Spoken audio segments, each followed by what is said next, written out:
नमस्कार विद्यार्थी मित्रांनो, तर आपण आज आपल्या ह्या व्हिडिओमध्ये EGMचा क्वेश्चन पेपर पाहणार आहोत। हा मागच्या वर्षीचा क्वेश्चन पेपर आहे। EGMचा कोड आहे 312312। हा आपला टोटल 70 मार्काचा पेपर आहे। आपल्याला त्यासाठी 3 तास दिलेले असतात। तर चला आपण आपल्या व्हिडिओला सुरुवात करू। तर आपण आपल्याला पहिला क्वेश्चन पेपरमध्ये ह्या काही इन्स्ट्रक्शन्स दिलेले असतात, ते तुम्ही एकदा काही 1 मिनिटाच्या आतमध्येच वाचून घ्यायचं। आणि आता आपण वळूया आपल्या क्वेश्चन नंबर 1 कडे। तर आपला क्वेश्चन नंबर 1 जो आहे तो टोटल 10 मार्कांसाठी आपल्याला विचारलेला आहे। यामध्ये आपल्याला टोटल 5 प्रश्न सॉल्व करायचे आहेत। आपल्याला इकडे 7 क्वेश्चन दिलेले आहेत। टोटल 7 मधले आपणास 5 क्वेश्चन कंपल्सरी सॉल्व करायचे आहेत। हा आपला अतिशय क्वेश्चन नंबर 1 तर खूपच सोपा आहे। येथे तुम्हाला 10 पैकी 10 मार्क मिळू शकतात। तर तुम्ही शांतपणे डोक्यात लावून विचार करून हा क्वेश्चन सॉल्व करायचा आहे। तर आपण जाऊया आपल्या क्वेश्चन नंबर 2 कडे। तर आपण आलेलो आहोत आपल्या क्वेश्चन नंबर 2 कडे। आपल्याला क्वेश्चन नंबर 2 मध्ये 3 प्रश्न सॉल्व करायचे आहेत। ते 3 प्रश्न मिळून 12 मार्कांसाठी आपल्याला आहे। त्यामधील हा एक क्वेश्चन 4 मार्कासाठी असणार आहे। तुम्हाला समजलं? तर आपला क्वेश्चन नंबर 2 मध्ये आपल्याला एकूण 4 क्वेश्चन विचारलेले आहेत। तुम्ही पाहू शकता, हा A, B, C आणि D असे टोटल 4 क्वेश्चन आपल्याला विचारलेले आहेत। त्यामध्ये पण D मध्ये पण सब क्वेश्चन 1 आणि 2 असे दिलेले आहेत। तर आपल्याला इथे कंपल्सरी 3 क्वेश्चन सॉल्व करायचे आहेत। जर तुम्ही 3 क्वेश्चन करेक्ट सॉल्व केला तर तुम्हाला या तिन्ही क्वेश्चनचे मिळून टोटल 12 मार्क मिळून जातील। हा पण क्वेश्चन एकदम सोपा विचारलेला आहे। न्यूमरिकल पण तुम्ही पाहू शकता सोपा आहे। आणि आपल्याला हा क्वेश्चन 2 मध्ये काहीही अडचण नसणार असं मला वाटते तुम्हाला। तर आपण क्वेश्चन नंबर 2 कंप्लीट करून आता आपल्या क्वेश्चन नंबर 3 कडे जाऊया। तर क्वेश्चन नंबर 3 मध्ये आपल्याला एकूण इथे सुद्धा आपल्याला 4च क्वेश्चन विचारलेले असतात क्वेश्चन नंबर 3 मध्ये। त्यापैकी आपल्याला इथे एकूण 3च क्वेश्चन सॉल्व करायचे आहेत। तर हा देखील क्वेश्चन अगदी सोपा आहे। याच्यामध्ये आपण कसं हे असं रिझॉल्व करू शकतो। देखो हे रिझॉल्व करून असा अँगल मेजर करून फिक्स्ड पॉईंट इकडं लोड वगैरे लावलेला आहे। अतिशय सोपा क्वेश्चन आहे हा सुद्धा। तुम्ही ॲक्युरेट सॉल्व कराल 4 पैकी 4 मार्क तुम्हाला इकडे मिळून जातील। क्वेश्चन नंबर 3 मधला हा A क्वेश्चन आहे। तर आपण जाऊया आपला क्वेश्चन नंबर 3 मधला B question.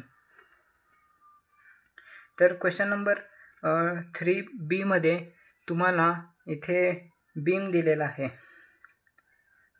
Simply supported beam आहे हा।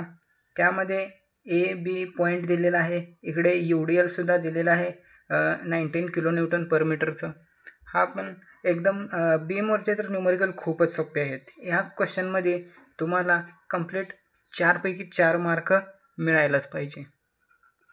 तर पाहू शकता तुम्ही हा क्वेश्चन नंबर 3B आणि याच्याच खाली question number C। Question C देखील खूपच सोपा आहे, ते पण तुम्ही सॉल्व करू शकता। क्वेश्चन नंबर 3 मधलाच हा D देखील। इकडे लॅमेस थेरम आणि त्याचे 3 लिमिटेशन्स आपल्याला विचारलेले आहेत।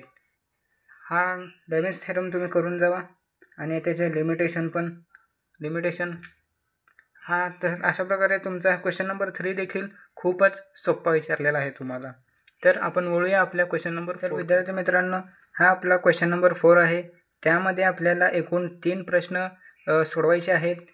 त्यामधील प्रत्येक क्वेश्चन हा 4 मार्कांसाठी विचारलेला आहे आणि असे मिळून टोटल 3 क्वेश्चन सॉल्व करायचे आहेत। 3चे मिळून 12 मार्क होतील इथे। तर आता क्वेश्चन नंबर 4 मधील A जो क्वेश्चन आहे तो तुम्ही पाहू शकता इकडे असा दिलेला आहे। तर आपण क्वेश्चन नंबर 4B कडे जाऊया। हा तुमचा क्वेश्चन नंबर B तुम्ही पाहू शकता। हा देखील एकदम सोपा म्हणजे सोपा क्वेश्चन आहे। क्वेश्चन नंबर 4 बीमध्ये असं टाईपचं क्वेश्चन विचारलेलं आहे आणि इथेच त्याच्या खाली क्वेश्चन नंबर 4C.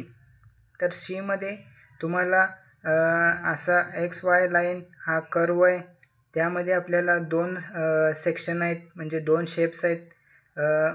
ते तुम्ही पाहू शकता. इकडे पण 100 mm, इकडे पण 100 mm दिलेला आहे. तुम्ही हा क्वेश्चन देखील अतिशय सोपा आहे. याचे फॉर्म्युले वगैरे लक्षात ठेवून तुम्ही हा क्वेश्चन सॉल्व करू शकता. आणि हा डी क्वेश्चन हा पण सोपाच आहे. तुम्हाला ह्या क्वेश्चन नंबर 4मध्ये देखील 12 पैकी 12 मार्क मिळू शकतात. म्हणजे 3 क्वेश्चन कंपल्सरी आहे, त्याच्यातले तुम्ही तिन्हीच्या तिन्ही परफेक्ट सॉल्व करू शकता. आणि हा देखा ई पण आहे. ई क्वेश्चन इथे पण आपल्याला 2 शेप्स मिळतात. एक सर्कल आहे, एक सिलेंडर टाईप आहे, रेक्टँगल सॉरी. त्यामध्ये आपल्याला हे find the centre of gravity of a composite solid with respect to y axis. Y ॲक्सिसच्या रिस्पेक्टमध्ये आपल्याला सॉल्व करायचा आहे हा क्वेश्चन. तर हा पण तुम्हाला समजला असेल. तर आपण जाऊया आपल्या क्वेश्चन नंबर. हा आपला क्वेश्चन नंबर 5 आहे. तर हा क्वेश्चन नंबर 5मध्ये आपल्याला 2 प्रश्न सॉल्व करायचे आहेत. समजलं का? आपल्याला 2 प्रश्न सॉल्व करायचे आहेत. ह्या 2मधले आता एक क्वेश्चन जो आहे तुम्हाला, आता समजा तुम्ही हा क्वेश्चन सॉल्व केला, हा क्वेश्चन तुम्हाला 6 मार्कासाठी असणार आहे. असे आपल्याला टोटल 2 क्वेश्चन सॉल्व करायचे आहेत. हा एक क्वेश्चन सॉल्व केला आणि हा एक क्वेश्चन सॉल्व केला, तर ह्या दोघांचे मिळून 12 मार्क. इथे 12च्या 12 मार्क मिळू शकतात तुम्हाला. आणि न्यूमरिकलचं आहे, तुम्ही न्यूमरिकलचे प्रत्येक व्हॅल्यू ॲक्युरेट काढला न चुकता बरोबर, तर तुम्हाला 6 पैकी 6 मार्क मिळण्याची शक्यता आहे. मिळू शकतात तुम्हाला 6 पैकी 6 मार्क इथे. फक्त कॅल्क्युलेशनमध्ये थोडा पॉईंटचा फरक झाला तरी ठीक आहे, चालेल तेवढं तुम्हाला. पण पहिले 2 डिजिट जे असतात ते व्हॅल्यू एकदम ॲक्युरेट येणं आवश्यक आहे. तर तुम्ही पाहू शकता क्वेश्चन नंबर 5, त्यामधील ए आणि बी हे क्वेश्चन इकडे दाखवलेले आहेत तुम्हाला.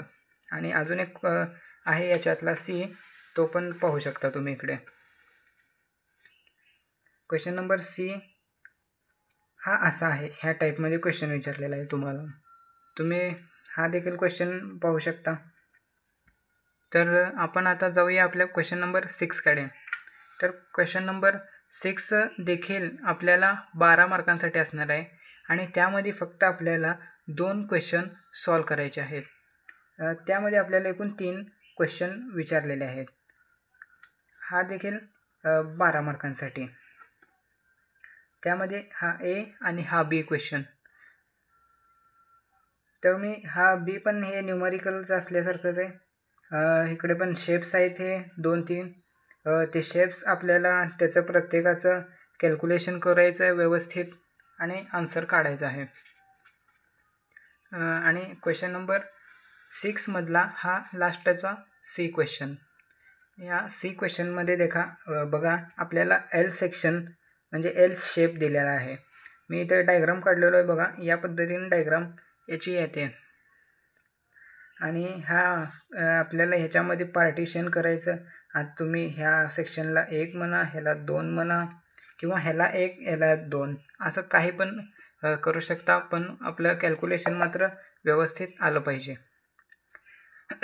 तर विद्यार्थी मित्रांनो, तुम्हाला हा संपूर्ण व्हिडिओ आवडला असेल तर आपल्या व्हिडिओला एक लाईक करा, तसेच चॅनलला सबस्क्राईब देखील करा.